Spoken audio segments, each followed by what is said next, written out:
guys, it's Jessica here. For today's video, I'm going to be talking about the Filipino products that Koreans love. I'm going to talk about this in different levels. When I say levels, the level of exposure that the Koreans have to the Philippines. So there could be Koreans who's never been to the Philippines, but they still might know some Filipino products that are easily available here in Korea. And there is the tourist level who have been to the Philippines and have actually looked through the shopping list. As for the third level, there are Koreans who have been living in the Philippines or who do have at least like a few months of living experience in the Philippines. And the fourth level would be the Jessica level who have been living in the Philippines for a long time. Beginning from the everyone level. So the first, I think you might have guessed it, it's dried mangoes, the 7D1.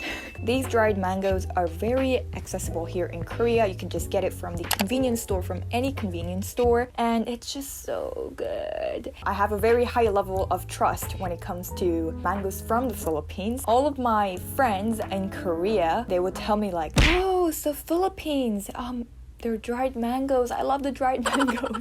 That's the first thing that we'll talk about. The second one would be bananas. In Korea, as you guys might know, bananas don't grow. So we have to import it from different countries around the world. Many people, when they think of bananas, oh, bananas from the Philippines is good. So yeah, country of bananas and mangoes.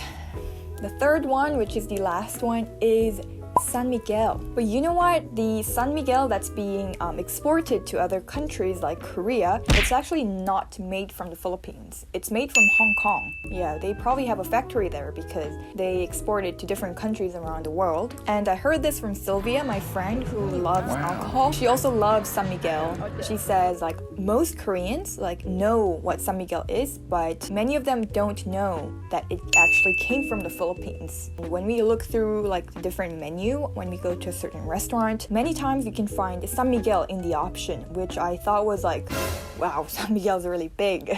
Now we're going to move on to the next level, which is the tourist level. There is this Korean website called Naver. When you search Philippine shopping list, there are different like blogs and posts telling you like what you must buy whenever you visit the Philippines. I got most of it while doing my research on that website, and also from my own experience when I was just a tourist level Korean to the Philippines. Vitreous hair essence. Okay, so I saw lots of posts in Korean websites that a lot of Filipinos, especially women, they have really good hair despite the weather being so hectic sometimes. Like it's so hot, so your hair can get really fuzzy, right? So from these blogs that I read, they were mentioning how this is probably because they're hair care products. And one of the very famous ones is the vitreous hair essence. Colgate. I know this because when I first also went to the Philippines at an English academy, there were different Koreans in the English academy, and before they went back to Korea, they would always visit like Robinson's or SM supermarket to buy different Filipino products, and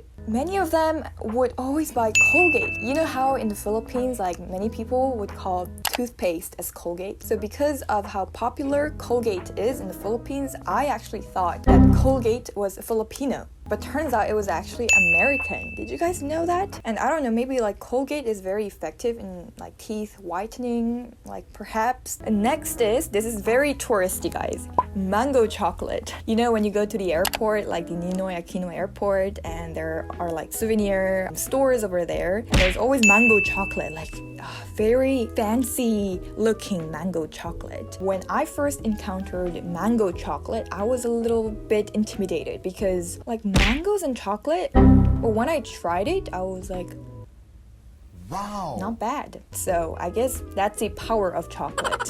Next one is banana chips. Yeah, banana chips. I know there are different brands of banana chips in the Philippines. There are like really local ones. When you go to a very local like tourist area, they have some banana chips that are just handmade. Those are the good ones. That's why I would get banana chips whenever I go to a local, like a very local place that only local people know. And next one is another beauty product, which is the Papaya Soap. Papaya Soap is so popular in the Philippines already, and the popularity that the Papaya Soap has in the Philippines, I think also influenced the Korean tourists. Also, a lot of my Filipino teachers in the Philippines, I saw them using the Papaya Soap, and it smelled really good.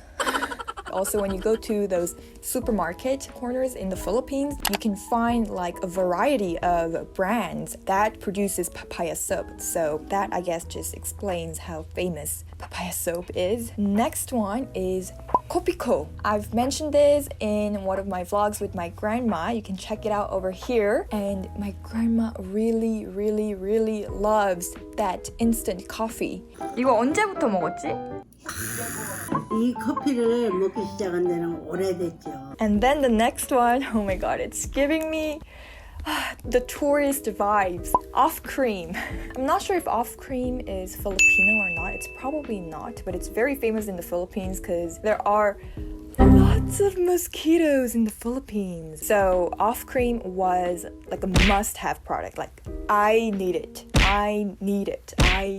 I've seen a lot of Korean tourists within the Philippines. They always have that off cream. It's really a must-have product. Okay, so we are now moving on to the intermediate level. The first one, Jollibee.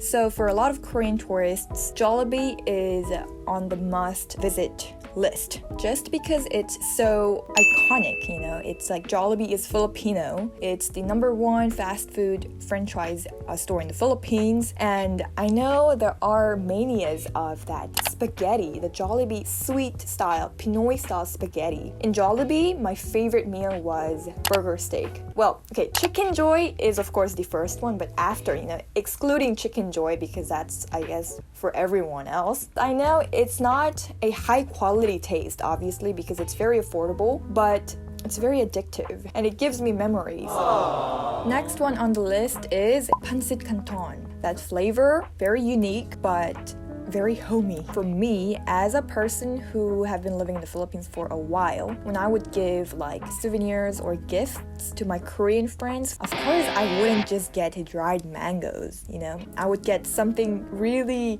local, and one of them would be Panzerkanton. Next one on the list would be different Filipino snacks. There are particular famous snacks among Koreans, like Korean community. Ironically, it's sponge. For me, it was actually pillows, but it's not pillows, it's sponge, because there is no such a snack in Korea. The texture is very unique. Taste-wise, I guess it's quite common. And also other vinegar snacks, like vinegar flavored snacks like chicharon ni mangwan.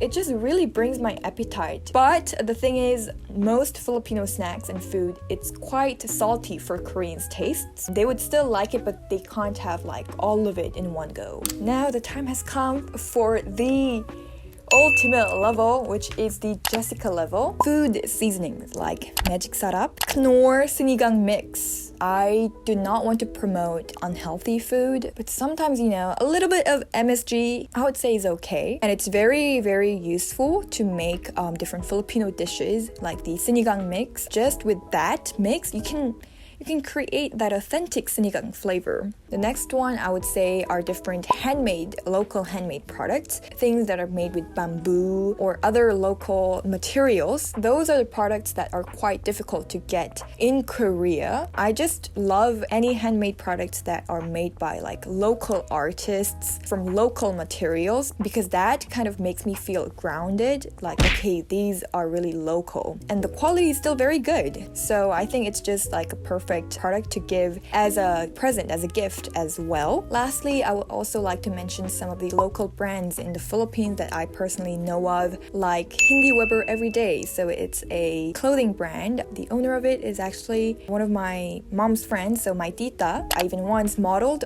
for their brand, and their clothing line, it's all very beautiful. It's all environmentally friendly, like you can literally just compost your clothing because they don't use any plastic or anything like that, there is also this brand, Nationally Blade Works, that is also a local Filipino brand with very high quality knives. I also liked how they recycled the plastic portion of the knife from their other brand that creates skateboards. So those were the two that I had in mind, and I know there are different amazing Filipino local brands out there which I don't know of, so please let me know in the comments down below. So I would like to end this video with the famous hashtag support local. Not to say that you should boycott products coming from other countries. Obviously, there are also great products around this whole world, but I think there is nothing harmful about supporting local brands as well. I hope you guys enjoyed this video. Thank you so much for watching, and I'll see you guys in my next one.